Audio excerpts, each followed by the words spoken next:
अलिफ पार्ट 24। बरामदे में आकर सुरैया रुकी थी। दुपट्टा आंखों पर आकर इसने जैसे एक सिसकी बड़ी और बड़बड़ाई। जहांगीर कुछ दिन और ठहर जाता।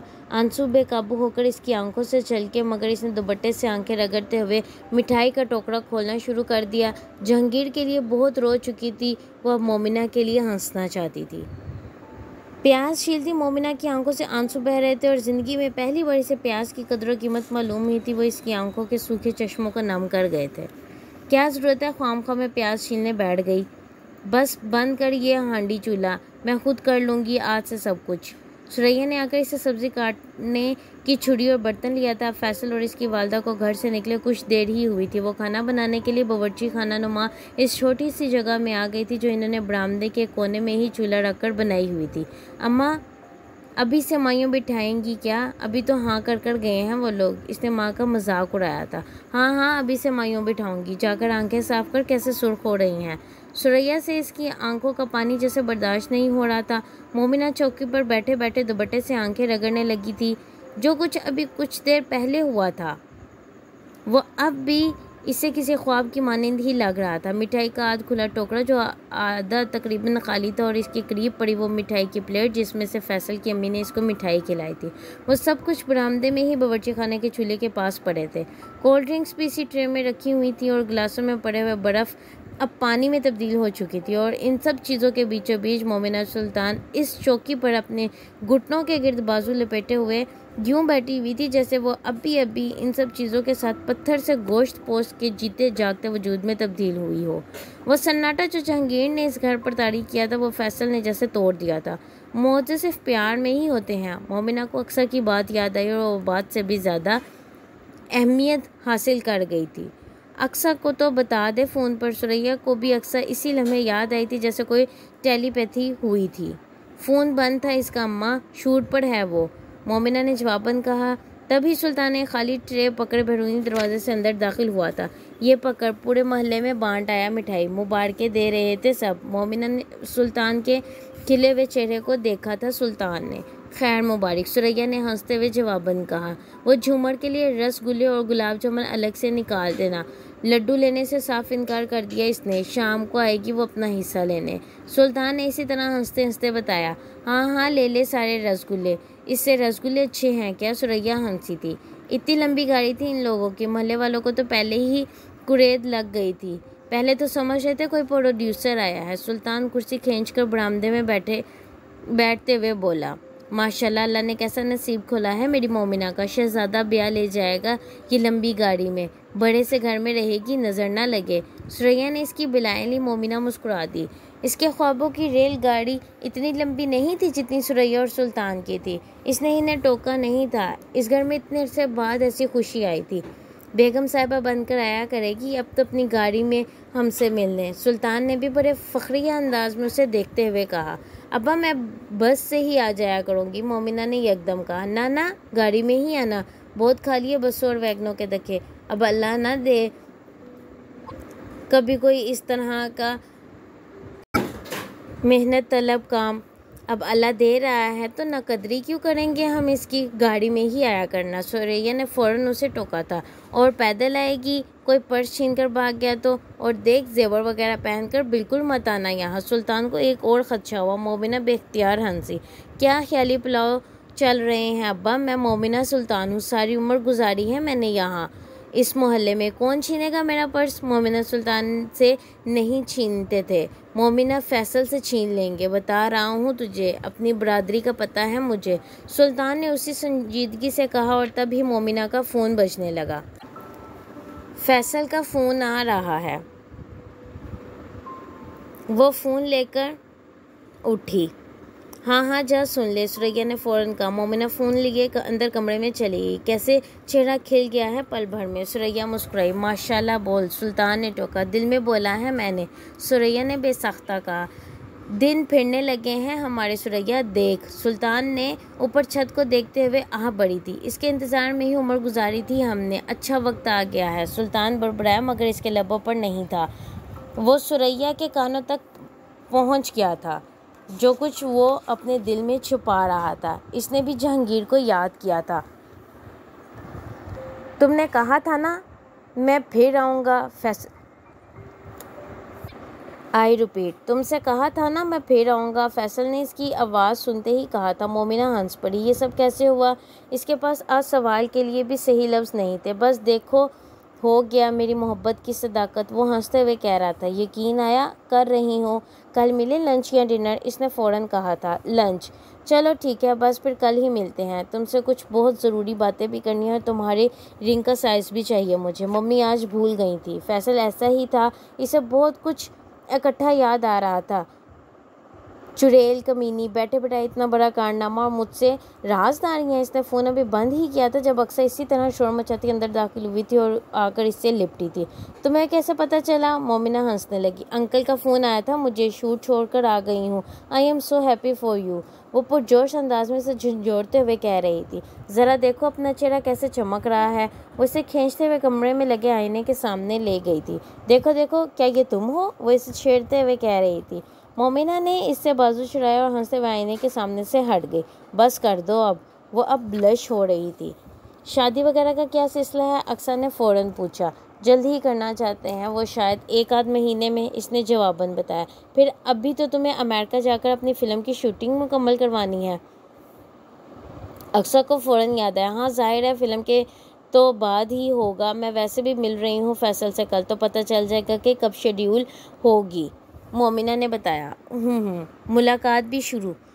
अक्सर ने छेड़ा। अच्छा तंग मत करो मुझे। दाऊद कैसा है? इसको बताया। मोमिना ने बात बदलने की कोशिश की। वो तो तुर्की चला गया है मोमिन की फ़िल्म की रेकी करने। रात को फ़ोन करूँगी तो बताऊँगी, अक्सर ने फ़ौरन कहा। आज मोमिन का नाम मत लो मेरे सामने, मोमिना ने बेख्तियार कहा। मैं दाऊद का बुरा नहीं चाहती, मगर तुम देख लेना अक्सर, ये फ़िल्म नहीं बनेगी। बनेगी तो फ्लॉप होगी। इसे इतना नुकसान होगा कि इसने जो कमाया सब गंवाएगा। मैंने ज़िंदगी में किसी को बद्दुआ नहीं दी, लेकिन कल पे मोमिन के लिए मेरे दिल से आज भी बद्दुआएं निकलती हैं और बद्दुआओं के अलावा कुछ भी नहीं निकलता। अक्सर इसके सामने कुछ नहीं कह सकी। वो खुशी के इस लम्हे में क्या सोचकर आतिफिशा बनी थी वो जानती थी। सब भूल जाओ, सब पीछे रह गया। अक्सर ने इसे बहलाया। ये एक फ़िल्म में वक्त पर साइन कर लेती तो आज जहांगीर, वो कहते कहते रुकी थी। आगे कहने को कुछ नहीं था। वो ख़ानदान जहांगीर को मुकम्मल भूल जाने में भी अभी दहाइयाँ लेना चाहता था। मोमिन भाई, एक मसला हो गया है। वो रात को सोने के लिए लेटने लगा था जब अचानक दाऊद का फ़ोन आया था। कल पे मोमिन का पहला ख्याल फ़िल्म की रेकी से मुतालिक था। क्या हुआ? इसने कुछ मुतफक्किर होकर पूछा। आपने सोशल मीडिया पर जाकर अपनी तस्वीरें देखी? दाऊद ने कुछ झिझकते कहा। कौन सी तस्वीरें? वो उलझा।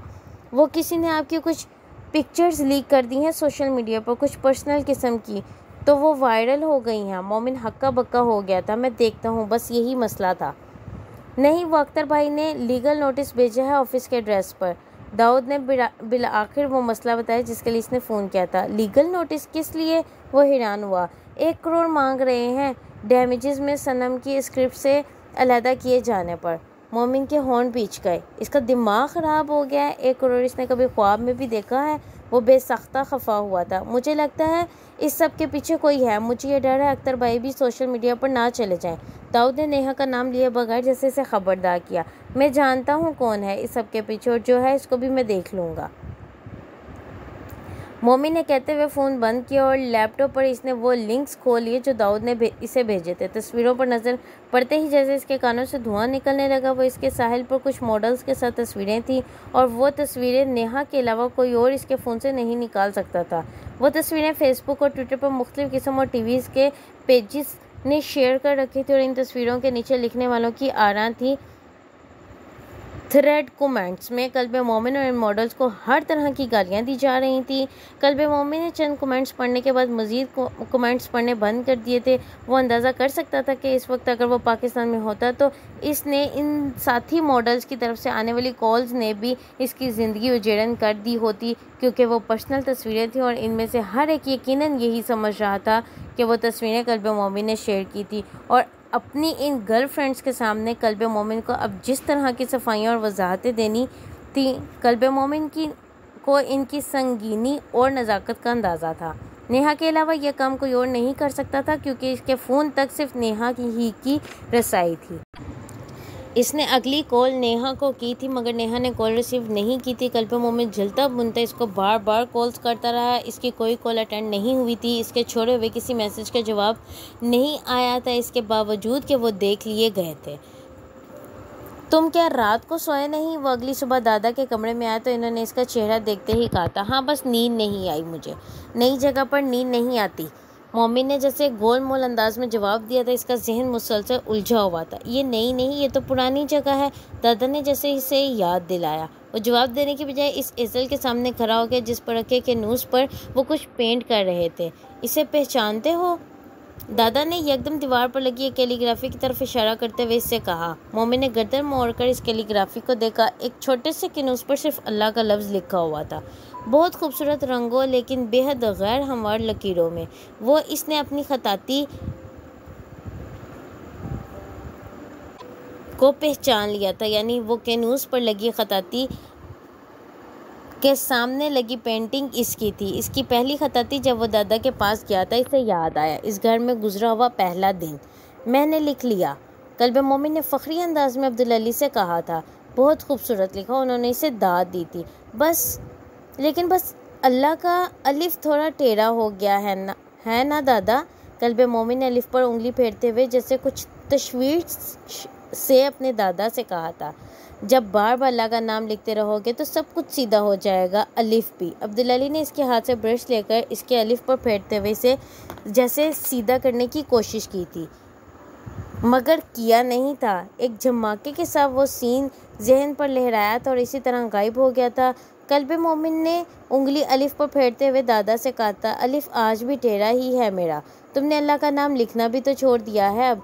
इसे अपने अकब में अब्दुल अली की आवाज़ आई। हाँ शायद मैं मोमिन हूँ ना, सारी गलतियाँ हमेशा मोमिन ही की तो होती हैं। आए नाश्ता करते हैं, उसने अजीब से अंदाज में कहकर जैसे अपनी एहसास नदामत और एहसास जुर्म को झटका और कमरे से चला गया था। मंजर बदला। वो पहली बार किसी ड्रामे की शूटिंग के लिए नहीं, आज अपने लिए तैयार हुई थी और बार बार इसे लग रहा था जैसे बहुत तेज़ मेकअप कर लिया था, कुछ ज़्यादा ही ब्लो ड्राई कर लिए थे बाल। रेस्टोरेंट में लंच के लिए फैसल के बिलमुकाबिल बैठी वो पहली बार नर्वस हो रही थी। इसकी मुस्कुराहट और नज़रों से अपने हाथों में पहनी एक इमिटेशन अंगूठी इसने चंद लम्हे पहले फैसल को थमाई थी और वो अंगूठी अभी तक फैसल के हाथ में थी, जब वो खाली और जहनी की कैफियत में अपनी उंगलियों में फेरता रहा था। सब बातें कर रहे होंगे आज। सेट से आई हूँ और पहली बार इस तरह किसी मर्द के साथ सेट से हटकर कहीं बैठी हूँ। मोमिना ने हंसते हुए से बताया था। वो एक सीरियल की सेट पर अपना काम वाइंड अप करवा रही थी जहाँ से फैसल ने इसे पिक किया था। अंदाज़ा है मुझे, इसलिए तो नहीं चाहता कि तुम इंडस्ट्री में काम करो। फैसल एकदम संजीदा हुआ था। मैं समझी नहीं। इसकी मुस्कुराहट भी गायब हुई थी। क्या? फैसल इसके सवाल पर हैरान हुआ था। काम ना करने वाली बात, मोमिना ने कहा। आंटी ने कहा था तुम इंडस्ट्री छोड़ रही हो और अब काम नहीं करोगी, इसलिए तो मैं अपने पेरेंट्स को मना पाया।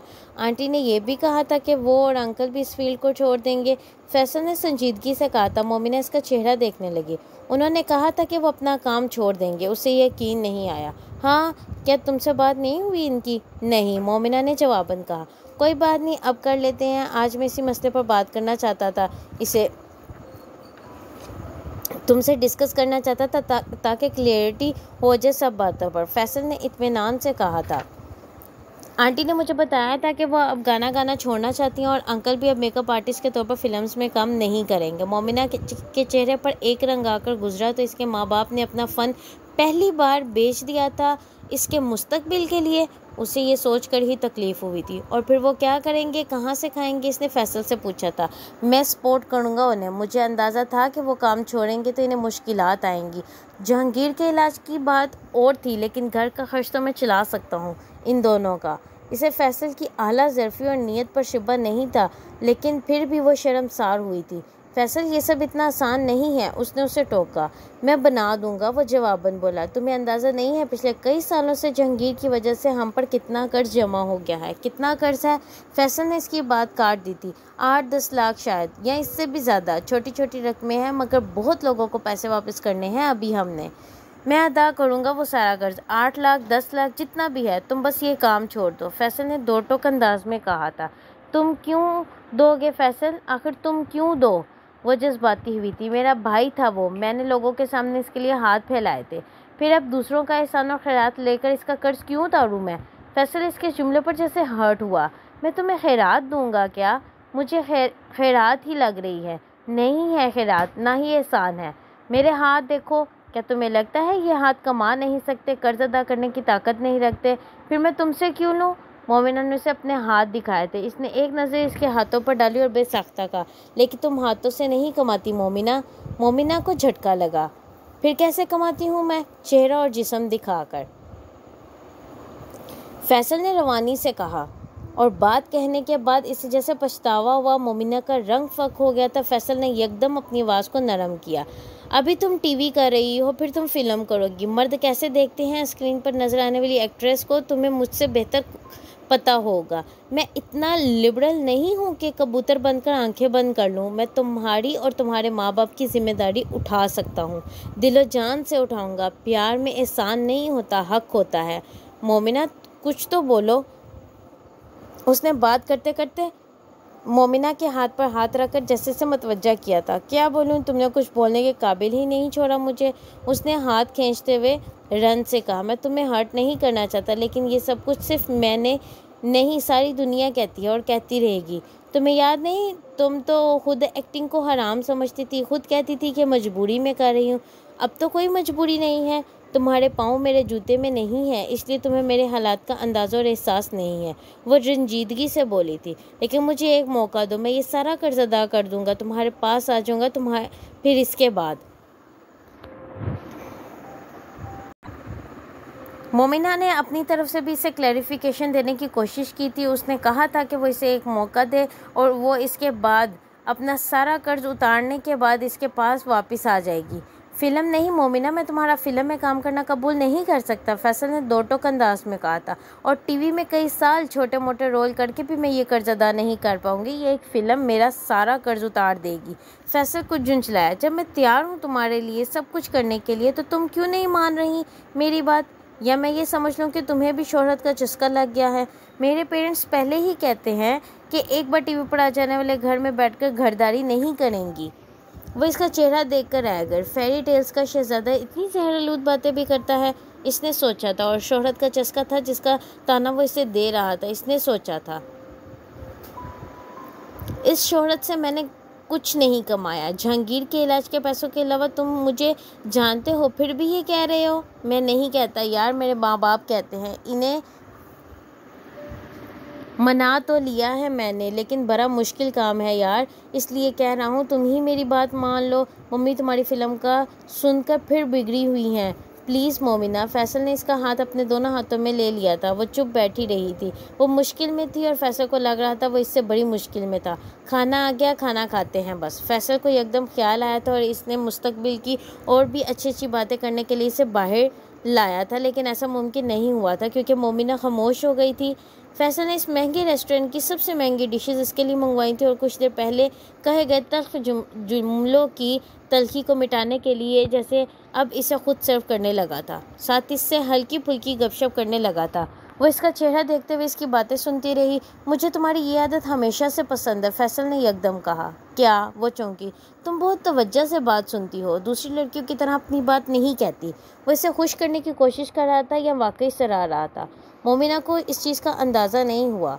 उसने अपनी प्लेट से अगला लुक़मा लिया था, फिर एक और फिर एक और। कभी कभार भूख मर जाने पर भी इंसान ज़बरदस्ती उसे खाने की कोशिश करता है, बस अपनी इज़्ज़त नफ्स और ख़ुददारी के लिए। परियों की कहानी में शहजादी को शहजादे के लिए और क्या क्या समझौते करने पड़ते हैं। इसने स्टीक के इस टुकड़े को चंद मशरूम्स के साथ अपने कांटे में परोते हुए सोचा था। वो एक शानदार लंबी गाड़ी में अपने घर के दरवाजे से कुछ फासले पर उतरने लगी तो फैसल ने फ्रंट सीट पर बैठे बैठे इसका हाथ थामा। Thank you. मोमिना ने इसका चेहरा देखा। किस लिए? इस फैसले के लिए। मैं सोच रहा हूँ रिंग का साइज़ लेने के बजाय तुम्हारे साथ जाकर तुम्हारी मर्ज़ी की रिंग ले लूँ। उसने कहते हुए इसको इमिटेशन रिंग वापस कर दी थी। मोमिना ने इस रिंग को अपनी इसी उंगली में पहन लिया था जिससे इसने फैसल को उतार कर दी थी। फिर वीकेंड पर लेने आता हूँ तुम्हें रिंग पसंद करवाने के लिए, फैसल ने इससे कहा था। मोमिना ने इसका चेहरा देखा। वो मोहब्बत का चेहरा था, इसकी ज़िंदगी की पहली मोहब्बत का। सारी पाकीज़गी, सारी मासूमियत, सारे जज्बातियत वाली मोहब्बत, जिसे पोस्ट कार्ड पर एक परफेक्ट पिक्चर वाली मोहब्बत, वो इस मोहब्बत को वैसे ही रखना चाहती थी। वो मुस्कुराई थी। खुदा हाफिज़, वो कहते हुए इसका हाथ थपक कर गाड़ी से उतर गई। फैसल इसे जाता देखता रहा। वैसी ही मोहब्बत से मोहब्बत का ये अलमिया ये होता है कि उसे एक दूसरे का चेहरा पहचानना आता है,